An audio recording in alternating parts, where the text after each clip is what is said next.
American Airlines emergency line. Please state your emergency. Hey, this is Nitty at American Airlines calling. I am monitoring a call in which Flight 11, the flight attendant is advising our reps that the pilot, everyone's been stabbed. They can't get into the cockpit is what I'm hearing. Okay, who's this I'm talking to? Excuse me, this is Nitty at American Airlines at the Raleigh Reservation Center. I'm the operations specialist on duty. I'm sorry, what was your name again? Nydia. Nydia. And what's your last name? Gonzalez, Gonzalez. Raleigh reservations. Okay, now I've got when you... the flight attendant on the line with one of our agents. Okay. And she's calling how? Through reservation. I can go in on the line and ask the flight attendant questions. Okay, I'm still on with security, okay, Betty? You're doing a great job. Just stay calm, okay? We are, absolutely. Okay, we're contacting the flight crew now. We're also contacting ATC. Okay. Anything else from this flight attendant? So far what I've got, the number 5 flight attendant's been stabbed, but she seems to be breathing. The number 1 seems to be stabbed pretty badly, and she's lying down on the floor. They don't know whether she's conscious or not. The other flight attendants are in the back, and that's as far as I know. It seems like the passengers in this coach might not be aware of what's going on right now. These 2 passengers were from first class? Okay, hold on. Hey, Betty, do you know any information as far as the gentlemen that are in the cockpit with the pilot? Were they from first class? They were sitting in 2A and B.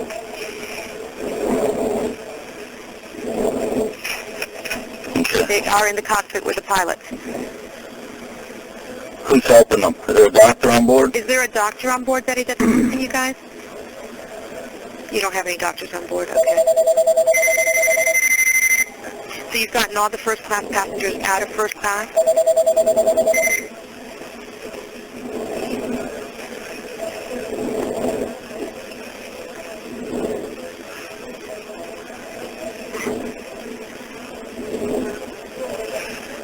What's going on, honey? Okay, the aircraft is erratic again. Bobbing very erratically. She did say that all the first class passengers have been moved back to coach. So first class, the cabin is empty. Apparently they might have spread something, so they're having a hard time breathing or getting in that area. What's going on, Betty? Betty, talk to me. Betty, are you there? Betty? Winston, do you think you lost her? Okay, so we'll stay open. I think we might have lost her.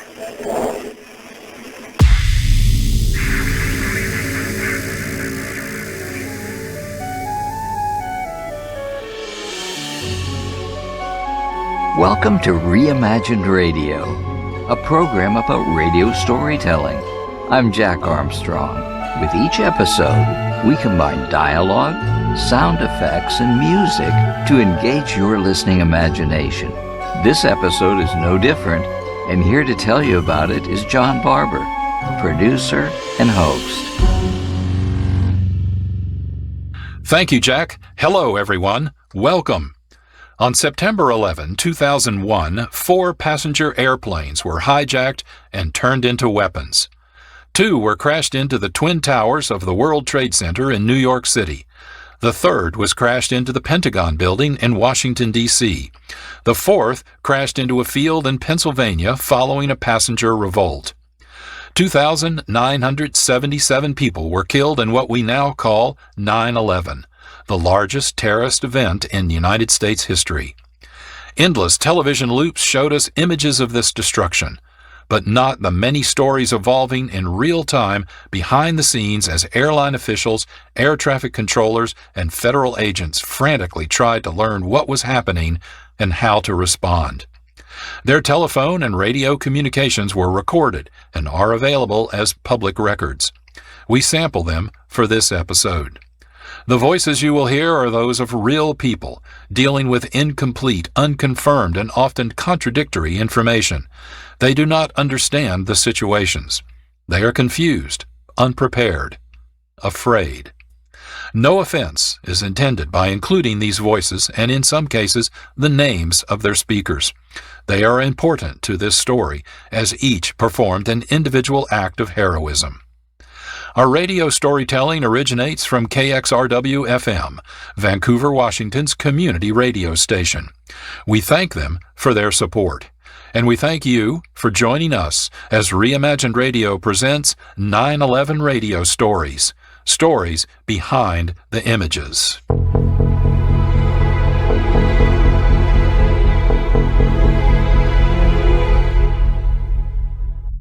Tuesday morning, September 11, 2001, is clear and pleasant. A perfect morning for flying. Hundreds of domestic passenger airplane flights depart from airports across the United States. We focus on 4. The first is American Airlines Flight 11, a non-stop flight from Boston's Logan International Airport to Los Angeles, California. Boarding and pre-flight checks proceed without incident. At 7:59 a.m. Eastern Time, with 92 people aboard, American 11 departs Boston and begins climbing to its cruising altitude. Boston Center, good morning. American 11 with you, passing through 190 for 230. American 11 Boston, Center, roger, climb, maintain level 280. This contact between American 11 and Boston Center is part of the safety and security regulations overseen by the Federal Aviation Administration, or FAA, of the U.S. Department of Transportation. The FAA operates 22 American Air Route Traffic Control Centers across the United States and a System Command Center in Herndon, Virginia. Each center is responsible for a defined portion of the country's airspace and is named for a city within its boundaries. Each center controls the aircraft flying at high altitudes in its airspace. Centers accept control of aircraft from or pass it to terminal control centers at airports or other air traffic control centers. Pilots are required to maintain contact with air traffic control centers along their flight routes. At 8:09, Boston Center radios American 11 and instructs the pilots to make a 20-degree turn to the right. American 11, turn 20 degrees right. 20 right, American 11. At 8:13, 5 minutes later, Boston Center again tries to contact American 11. American 11, climb, maintain level 350.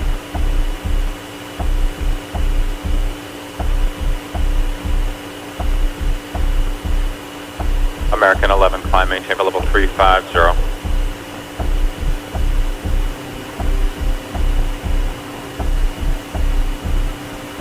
American 11, Boston.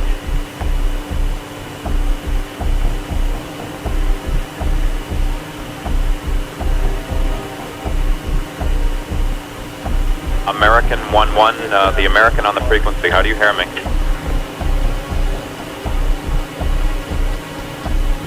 Concerned about the lack of response from American 11, Boston Center calls Athens Center in western Massachusetts. This is Adam. This is Boston. I turned American 20 left and I was going to climb him. He will not respond to me now. Looks like he's turning right. Yeah, I turned him 20 right. Oh, okay. And he's only going to, I think 29. Okay. Well, sure, that's fine. But He I'm won't not answer talking to you. him. He's Nardo. Roger. All right. Thanks. Athens Center seems unconcerned, says American 11 is Nordo, a term used to indicate aircraft experiencing radio trouble. Boston Center continues trying to contact American 11. American 11, if you hear Boston Center, ident please or acknowledge.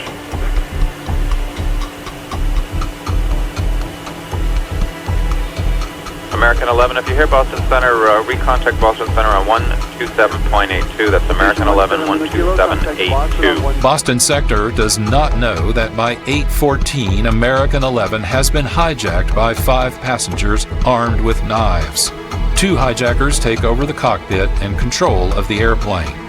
The remaining 3 hijackers stay in the airplane cabin. Their job is to keep the passengers and crew under control. The hijackers in the cockpit ignore the radio and turn off the transponder.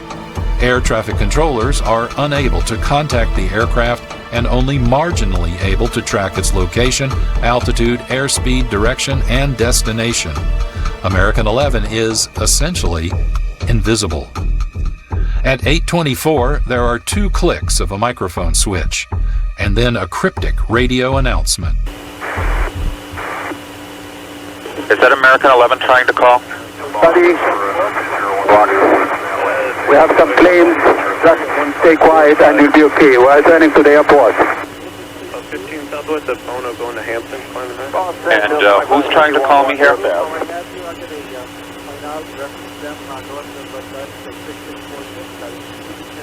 American 11, are you trying to call? Nobody move. Everything will be okay. If you try to make any move, you'll injure yourself and the airplane. Just stay quiet. The voice from the American 11 cockpit is Muhammad Atta, leader of the 5 hijackers aboard American 11. Air traffic controllers, hearing this unknown voice from the cockpit, suspect a hijacking. Throughout American Airlines, efforts to learn what is happening with American 11 increase. Go ahead, 38. Yeah, American 11, we suspect there's someone in the cockpit that's taken over. We have just put him in direct Watertown, Jamestown. Last we knew, he was on present heading, cleared to flight level 290. No one is talking to him. Eric has been called. We broadcasted on guard. We tried through company. Okay, thanks. And 290 is not verified. Okay, thanks. You're welcome. Good. Yeah, I need you to look west of Albany. American 11, I put him on your scope. He is, Northo has been since he talked to Boston High. We assume he's at flight level 290. We're not sure. We think there's someone in the cockpit with him. We broadcasted over guard. We've gone Eric. We have gone company. Nobody is talking to him. We don't know where he's going. We don't know what altitude he's at. Okay. Okay. Thanks. Well, Boston Center claims that they lost radio communication with the aircraft As transponder. and the transponder. And there's also, they're tracking the primary target at this point. He was last known at flight level 290. Uh-huh. And he appears to have turned south-southwestbound. And also, there was some mention of some sort of a threat being made, or He made? a threat to the cockpit, or some threat Oh, shit, let me get managers involved. in the cockpit then. And Boston's uncertain exactly what was said. I guess they're going to try to pull the tapes as quick as they can. The crew and passengers aboard American 11 also want to know what is happening. 2 flight attendants contact American Airlines using their mobile telephones. One, at 8:30, is Amy Sweeney. SOC, Ray Howland. Ray Holland, Nancy Wyatt, Boston Flight Service. Yes. Okay, we've got the flight attendants on the line here. You do have them on the line? On the plane, yeah. Can you conference them in with us? I have no idea how to do that. If you can help me out. He's getting some information here. I'm going to read his notes for you. It looks like he's Middle Eastern. He speaks no English. He was in 10B, 10 Baker, Right. 9D and G. Speaks no English. The plane's in a rapid descent. Is the cockpit still? Yeah. Okay, the flight attendants are concerned they don't know what's going on in the cockpit. Are you in contact with them? No, we're not. We're trying to get in contact with the cockpit. Okay. No, you'll feel like you're just okay. We don't really want to tell her that. Okay, don't. Okay, got it. Okay, we're not sure. Okay, it looks like there is severe bleeding that he's keeping her on the line. There's severe bleeding. There's a slashed throat. Michael, is that slashed throat a flight attendant? No. What's that? Boston Flight Service has another one of the flight attendants on the phone too. Boston Flight Service. Amy? You lost it? Yeah, okay, we lost the other one, so I really need to get on the phone with her. Something's wrong. It's Amy Sweeney's on the phone. Amy Sweeney? Yeah, she's the number 9. Okay. And he's having trouble talking to her right now. All right, these are the 2 that are injured. 25. She started screaming and saying something's wrong, and now he's having trouble. Okay. Now he thinks he might be disconnected.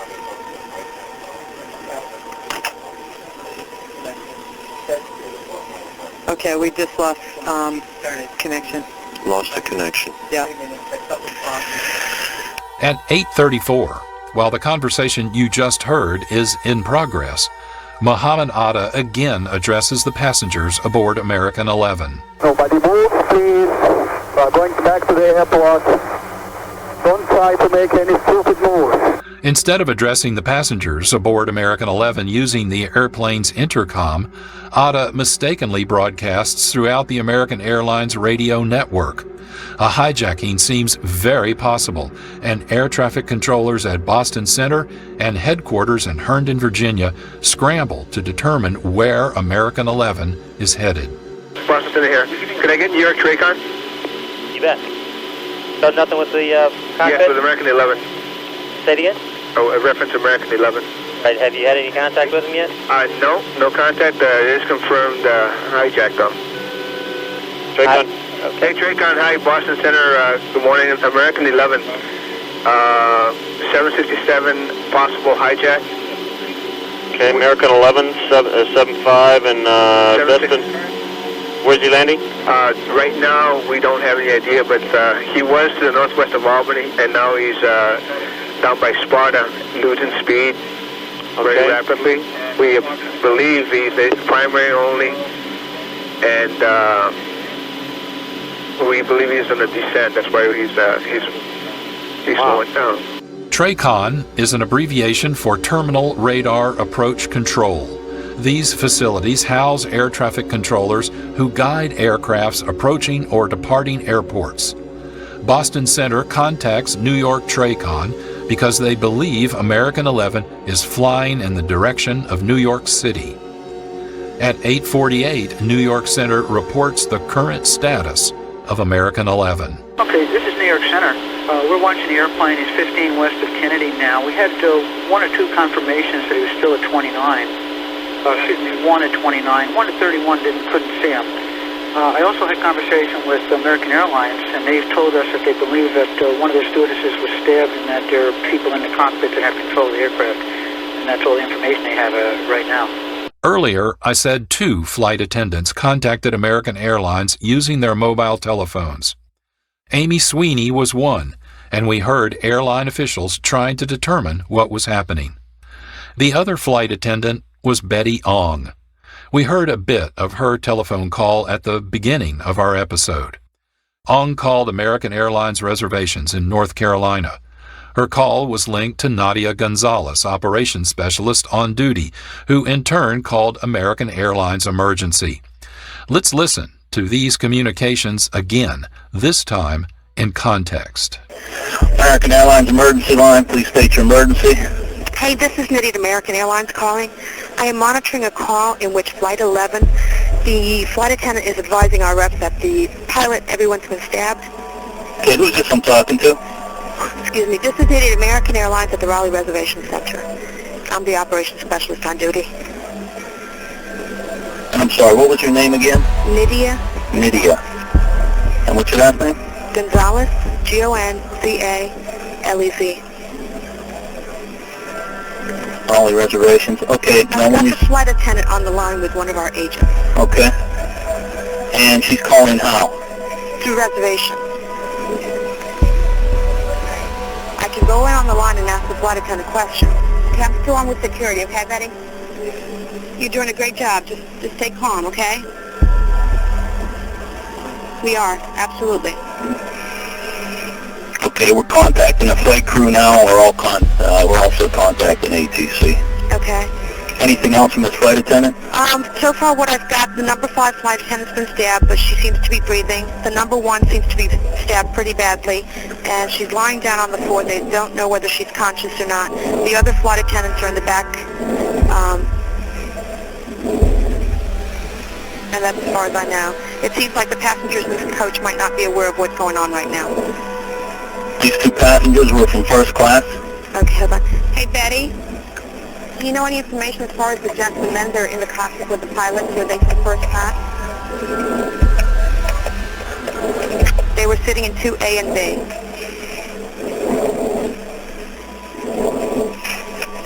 Okay. They are in the cockpit with the pilots. Who's helping them? Is there a doctor board? Is there a doctor on board, Betty, that's assisting you guys?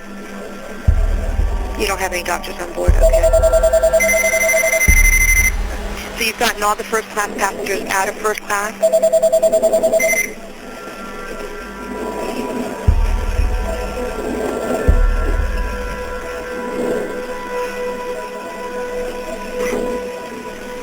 What's going on, honey? Okay, the aircraft is erratic again. It's bobbing, very erratic. She did say that all the first class passengers have been moved back to coach. So first class, the cabin is empty. Apparently they might have spread something, so they're having a hard time breathing or getting in that area. What's going on, Betty? Betty, talk to me. Betty, are you there? Betty? Winston, do you think you lost her? Okay, so we'll stay open. I think we might have lost her. The connection with Betty Ong is lost at 8:46 a.m. when American 11 crashes into the North Tower of the World Trade Center in New York City, less than an hour after its departure, killing all 5 hijackers, 11 crew, and 76 passengers on board. The impact of American 11 is immediately seen. Anybody know what that smoke is in Lower Manhattan? I'm sorry, say again? A lot of smoke in Lower Manhattan. A lot of smoke in Lower Manhattan? Coming out of the top of the World Trade Center building, a major fire. Yeah.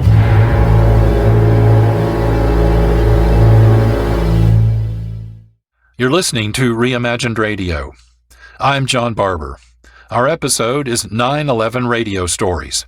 We're using recorded radio and telephone conversations between airline officials, air traffic controllers, and federal agents as they try to understand that passenger airplanes are being hijacked and used as weapons during the terrorist events of September 11, 2001. 4 passenger airplanes are involved. Each is a Boeing 757 aircraft, chosen because hijackers thought they could override the autopilot systems and crash the airplanes. Hijackers chose cross-country flights because the aircraft carried larger loads of aviation fuel, which would increase the explosion and fire when they were crashed. The first hijacked airplane is American Airlines Flight 11. It left Boston bound for Los Angeles at 7:59 a.m., was hijacked by 8:14, and crashed into the North Tower of the World Trade Center in New York City at 8:46, 47 minutes later. The second airplane hijacked is United Airlines Flight 175, which departs Boston at 8:14 a.m., just 15 minutes behind American 11. Like American 11, United 175 is bound for Los Angeles. Aboard are 56 passengers and 9 crew. At 8:38, United 175 affirms citing American 11, and their stories and fates become intertwined. Okay, United 175, you have them at your 12 o'clock now, 5-10 miles. Affirmative. We have him. He looks about 28,000. Okay, thank you. At 8:39, New York Center tells United 175 to turn right 30 degrees to avoid American 11, which is descending. United 175 responds.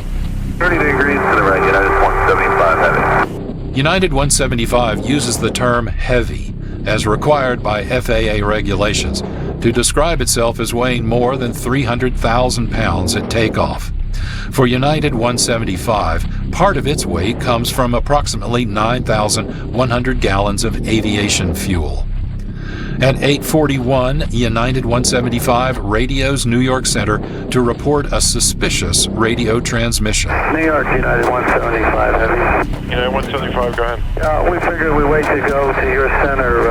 We heard a suspicious transmission on our departure out of Boston with someone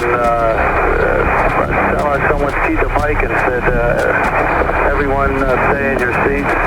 Oh, Okay, I'll pass it along over here. Hey, Kingston on 93 line. Go ahead. United 175 just came on my frequency, and he said that they heard a suspicious transmission when they were leaving Boston.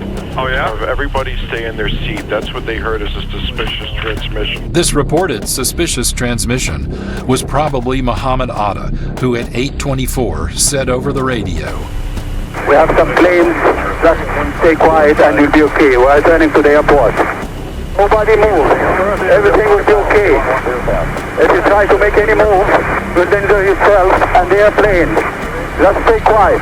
sometime between 8:42 and 8:46, United 175 is hijacked when two passengers force their way into the cockpit, attack the pilots, and take control of the airplane. 3 other hijackers control the passengers and flight attendants. At 8:47, United 175's transponder is changed twice within a minute, but never turned off, and so can be monitored. At 8:51, traffic control notices the change to United 175's transponder. United 175, recycle your transponder and squawk code of 1470.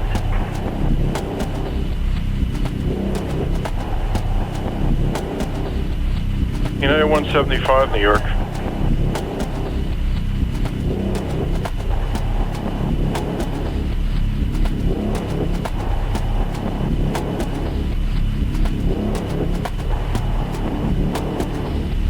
United 175, do you read New York? Delta 1489, do you read New York? Delta 1489, go ahead. Okay, just wanted to make sure you read New York. United 175, do you read New York? Air traffic control works to move other aircraft away from United 175, now rapidly descending. 2 mid-air collisions between United 175 and other airplanes are narrowly avoided. At 8:55, United 175 is reported as probably hijacked. At 8:58, United 175 is reported over New Jersey, altitude 28,500 feet, headed toward New York City. United 175 begins a sustained power dive, descending more than 24,000 feet in approximately 5 minutes. Hey Joe, you see 3321 code just southwest of Newark by about 15, 18, 20 miles, 15,000 descending. Looking, hold on, southwest Newark by about 1520. Don't see anything. Okay, we're tracking him, made a hard left turn, he's descending pretty rapidly, especially what just happened in there. I got somebody who keeps cussing, but it looks like he's going into one of the small lamp points down there. No, this guy's a big boy. This guy's a big boy because he's leaving some big contrails. I'm trying to bring him up here, get you. There he is right there, hold on. I'm just out of 9,500, 9,000 now. Do you know who he is? We don't know who he is. We're just picking him up now. All right, heads up, man. It looks like another one. All right. New York Center and New York TRACON work together to locate United 175. Hey, can you look out your window right now? Yeah. Can you see a guy at about 4,000 feet, about 5 east of the airport right now? Looks like he's... Yeah, I see him. You see a guy, look, is he descending for the building also? He's descending really quick too, yeah. Well, that's 2,500 feet now. He just dropped 800 feet in like one sweep. That's another situation. What kind of airplane is that? Can you guys tell? I don't know. I'll read it out in a minute. Another one just hit the building. Wow. Wow. Another one just hit it hard. Another one just hit the World Trade. The whole building just came apart. Holy smokes. All right. I guess you guys can be busy. I think an airplane just plowed into the city. They did. The World Trade Center hit the top. No, another one. We just saw another one do it. Another one? Yeah. Holy cow, that's 200. One just hit an hour ago. Yeah, one just a moment ago. No shit. At 9:03, 17 minutes behind American 11, United 175 crashes nose first into the World Trade Center's South Tower, less than an hour after its departure, killing all 5 hijackers, 9 crew, and 51 passengers aboard.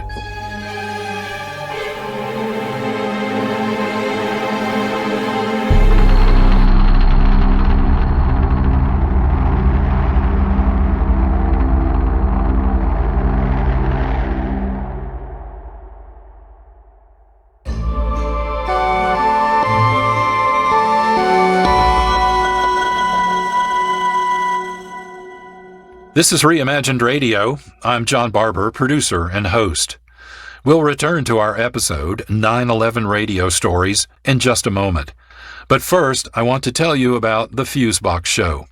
It's a different kind of radio storytelling, full of quirky conversation and comedy, and voices you might have expected to hear back in the days of CB radio. Here's a sample. Fusebox. Lurking somewhere in the countless thousands of pages of that user agreement that nobody ever reads is the line, "And everything you say, think, have thought, will think, now and into perpetuity, is the sole and undivided property of Google and its many tentacled associates in this and any other dimension." The targeted attack by a school board member who took issue with a Disney movie shown in her classroom. Was it Debbie Does Pluto? No, Mr. Keynes. Then, of course, there's LQRMPHZ. I don't know that. No, it's pronounced Steve. Okay, yeah, very foreign. From Pluto. If the paddle hit the ball, the cells would receive a nice, predictable stimulus. But if it missed the ball, the cells would get 4 seconds of totally unpredictable stimulation. Sounds like my first marriage. Catch Fusebox the first Wednesday of the month at 12:30 p.m. here on KXRW 99.9. Learn more at the Fusebox Show website, thefuseboxshow.com.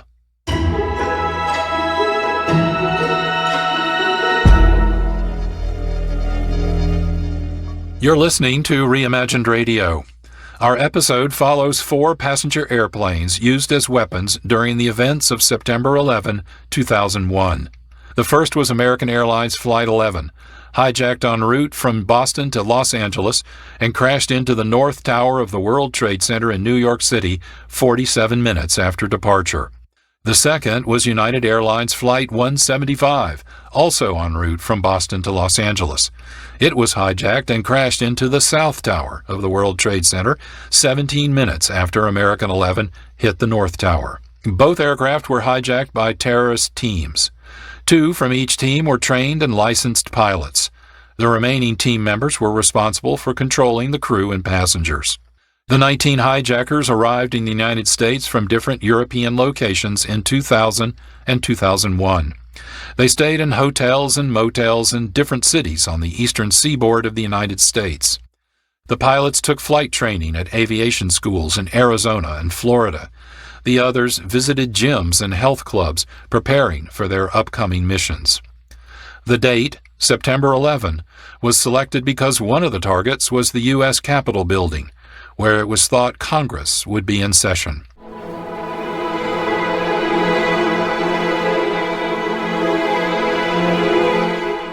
The third airliner hijacked that morning is American Airlines Flight 77. The airliner leaves Dulles International Airport in Washington, D.C. at 8:20 a.m., bound for Los Angeles, California. Aboard are 58 passengers and 6 crew. American 77 is hijacked soon after its departure, between 8:51 and 8:54. 2 hijackers in the cockpit turn off the aircraft's radio and transponder.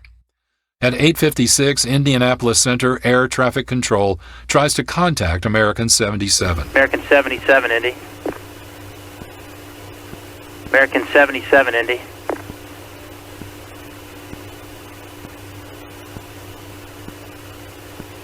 American 77, American, Indy.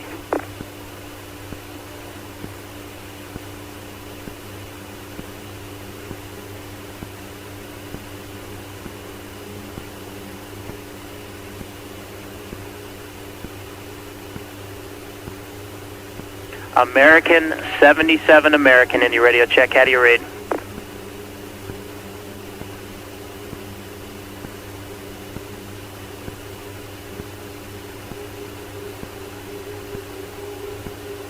American 77, American radio check. How do you read? This is Jacobs. This is Henderson, American 77. I don't know what happened to him. It took a turn to the south, and now I don't know what altitude he's at or what he's doing. Last night he was heading towards Falmouth at 35. Well, just let me know. Okay, I'll try to get a hold of him. Thanks. American 77, Indy radio check. How do you read? American 77, Indy Center. How do you read? American 77, Indy radio check. How do you read?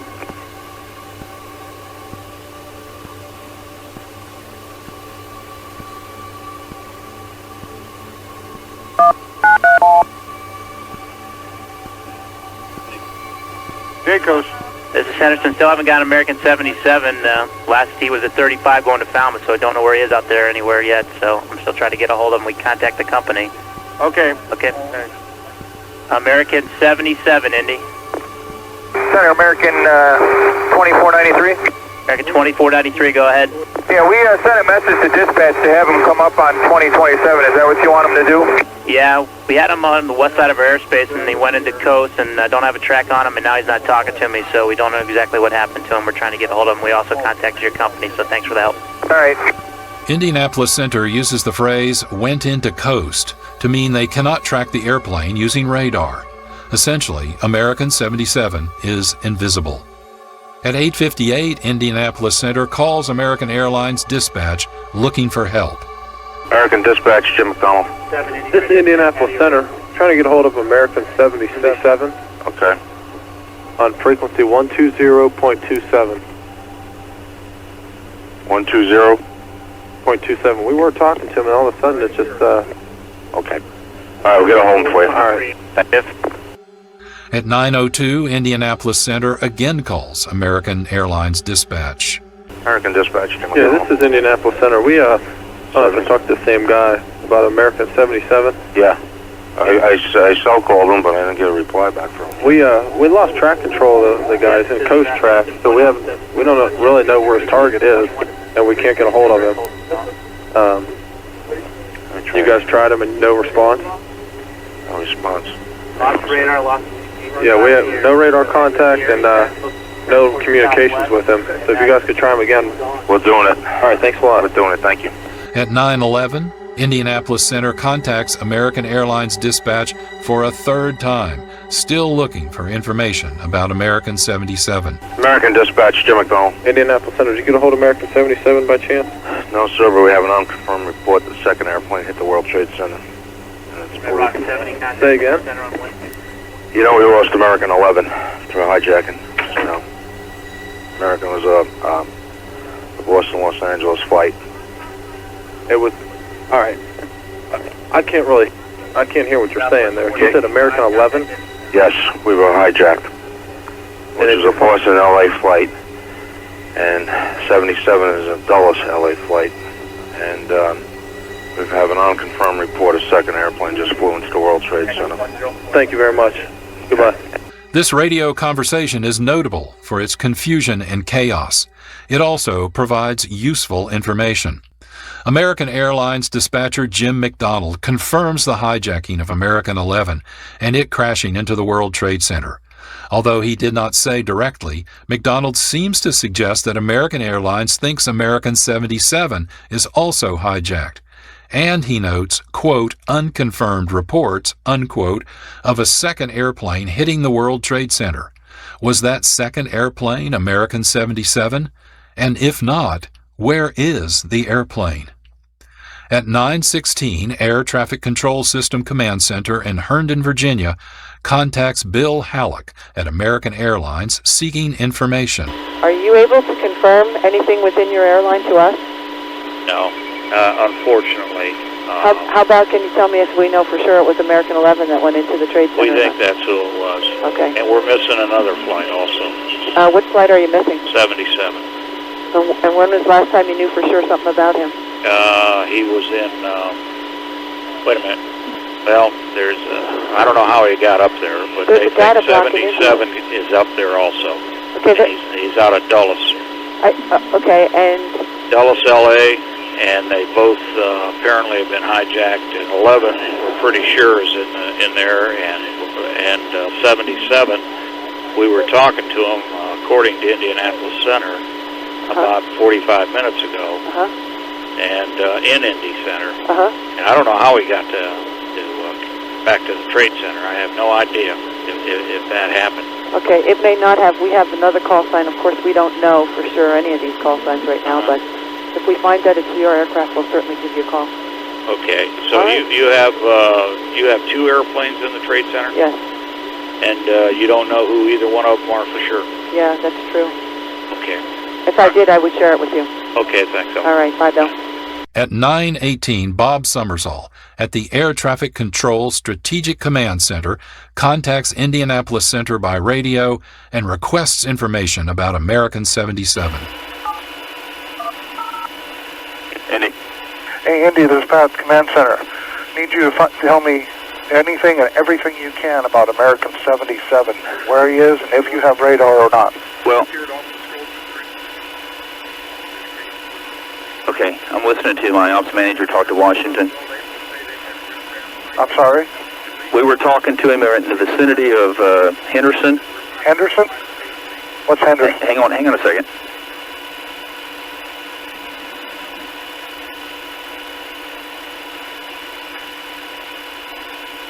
Okay, I guess we were talking to him in the vicinity of Henderson, HNN. We lost communications and radar with him. Hang on a minute, I'm going to have the ops manager tell you the story.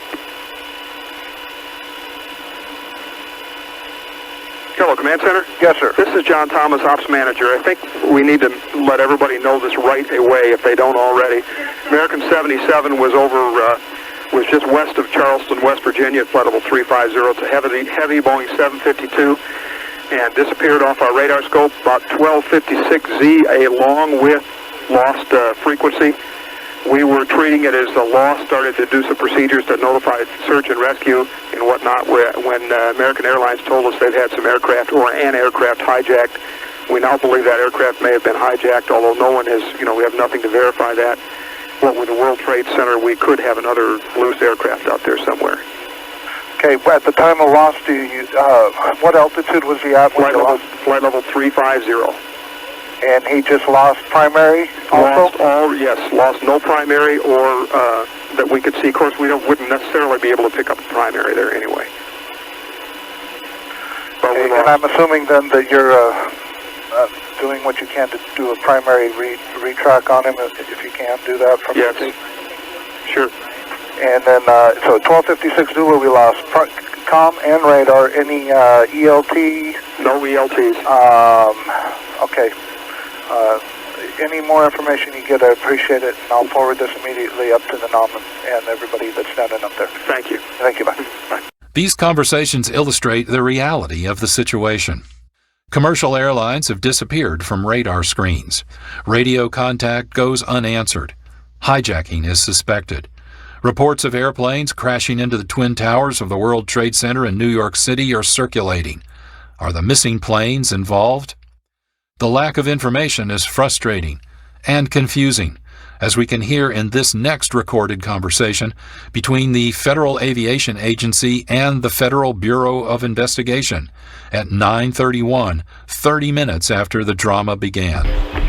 Say tactical net back to Boston, FBI. Head FBI is on. Okay, we have 2 reports, preliminary information, believed to be American Airlines Flight 77 and Flight 11,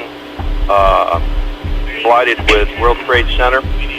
Also a preliminary report, United Airlines Flight 175, off radar. No further information. Okay, so that's American 77 and United 175? That's correct. Do we have their airport of origin on both of those?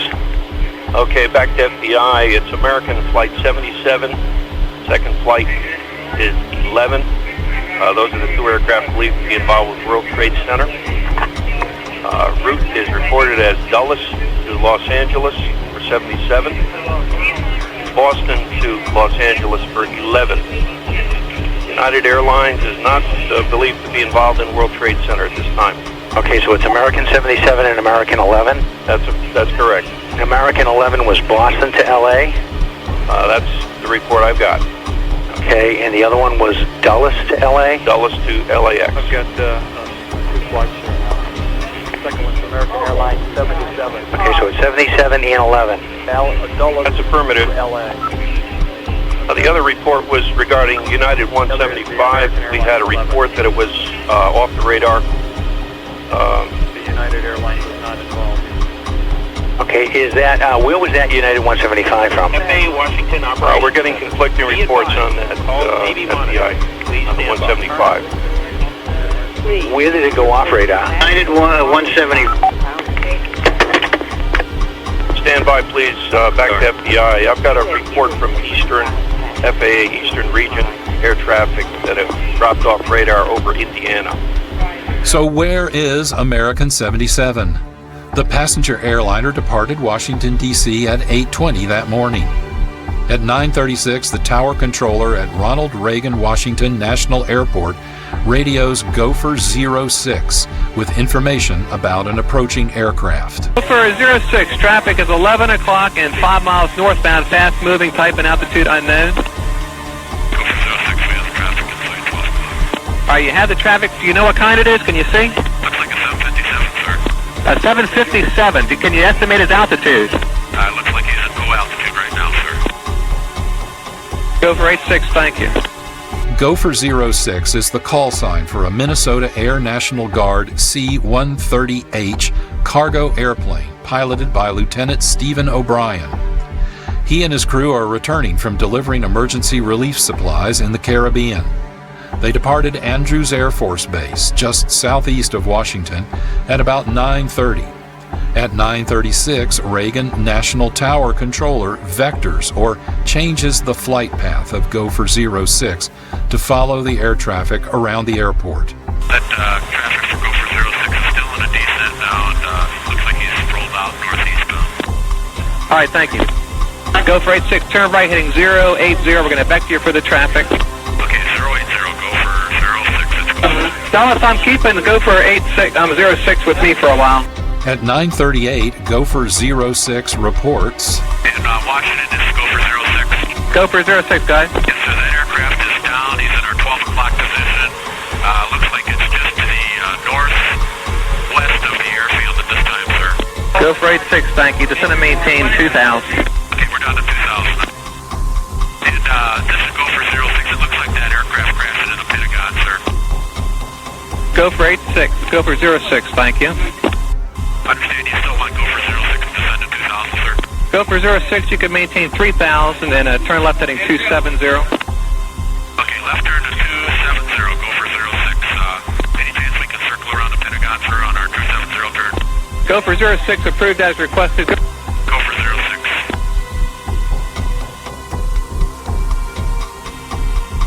Gopher 06, okay, they're asking if you would go ahead and move away now towards the west, 270 heading, and 2,000 for now. Roger, we're climbing to 3,000, sir, and looks like that aircraft has impacted the west side of the Pentagon. All right, thank you.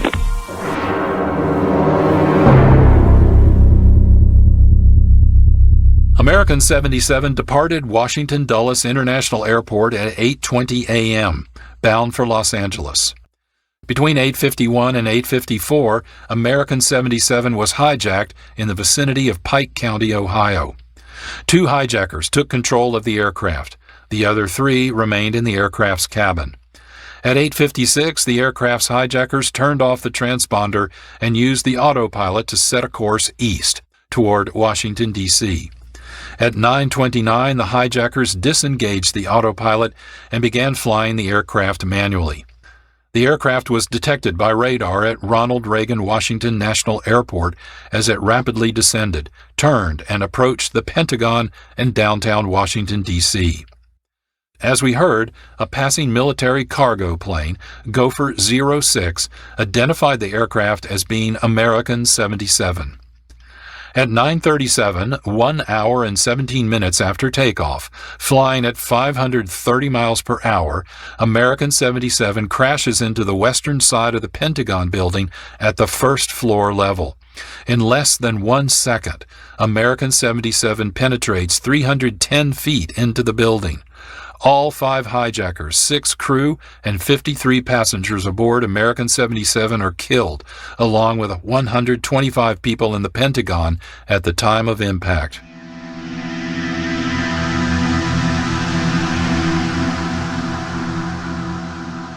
You're listening to Reimagined Radio. I'm John Barber. Our episode is 9/11 Radio Stories. On September 11, 2001, 4 passenger airplanes are hijacked and used as weapons. 2 were hijacked soon after their departure from Boston. Another was hijacked after leaving Washington, D.C. All were bound for Los Angeles. The 4th airliner, United Airlines Flight 93, leaves Newark International Airport, New Jersey, on a nonstop flight to San Francisco, California at 8:42. Aboard are 37 passengers and 7 crew. At 9:02, United 93 reaches its cruising altitude of 35,000 feet. At 9:24, United 93 receives a warning about 2 airplanes hitting the World Trade Center in New York City. At 9:26, pilot Jason Dahl responds and asks for confirmation of this strange message. At 9:28, the hijacking of United 93 begins. Cleveland Air Center Air Traffic Control hears strange noises from the cockpit.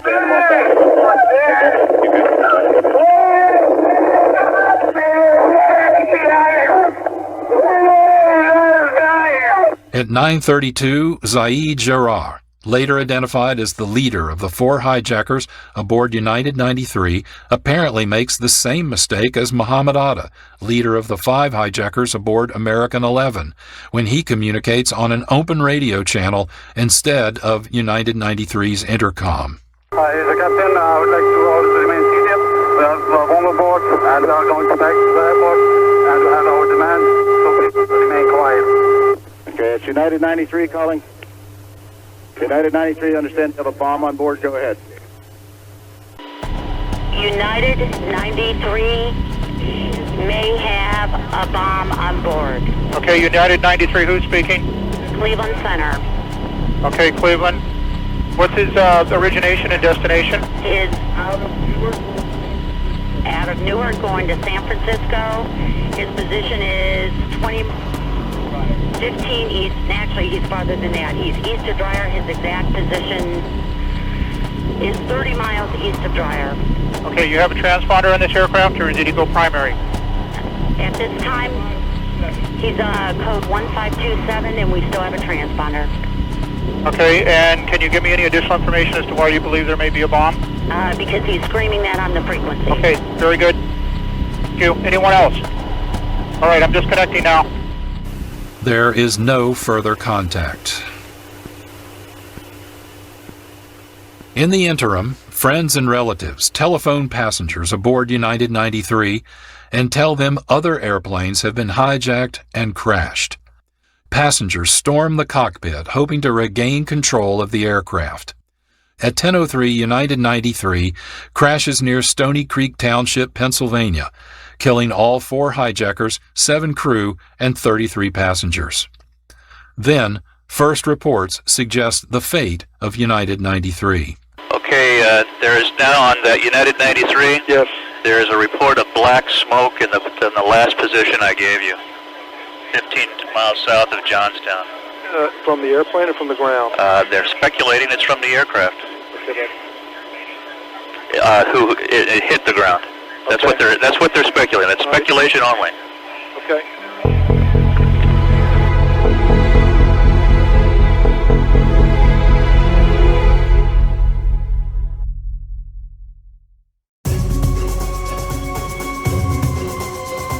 This is Reimagined Radio. I'm John Barber, producer and host. With each episode, we explore radio storytelling using voice, sound effects, and music. Here are some examples.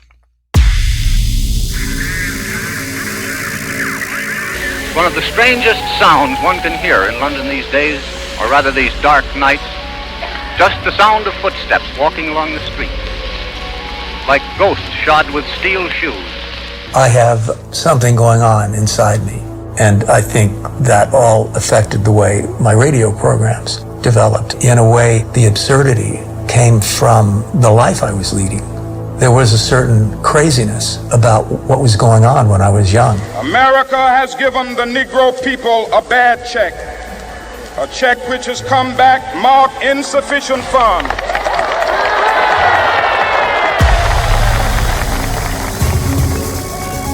Reimagined Radio. Nothing to see, everything to hear. Heard the third Monday of every month at 1 p.m. Sundays at 6 p.m. on KXRW 99.9 FM. Future episodes include a lost episode from the Dry Smoke and Whisper series, a tribute to the Dimension X science fiction series, and Volume 4 of our annual Christmas sampler. More information and listening opportunities are available at our website, reimaginedradio.net. Reimagined Radio is also available as podcasts. Subscribe, listen, like, and review wherever you get your podcasts or from our website.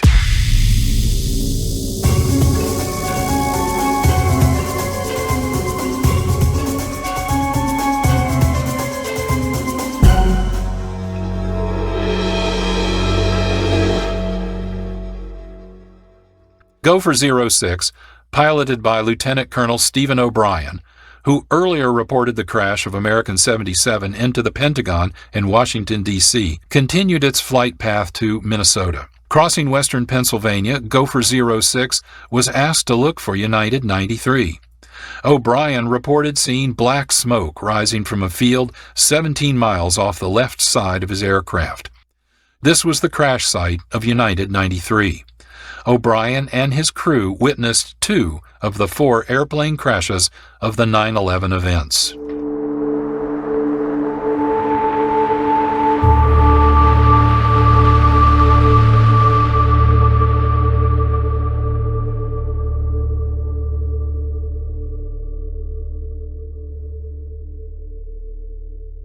This is Reimagined Radio.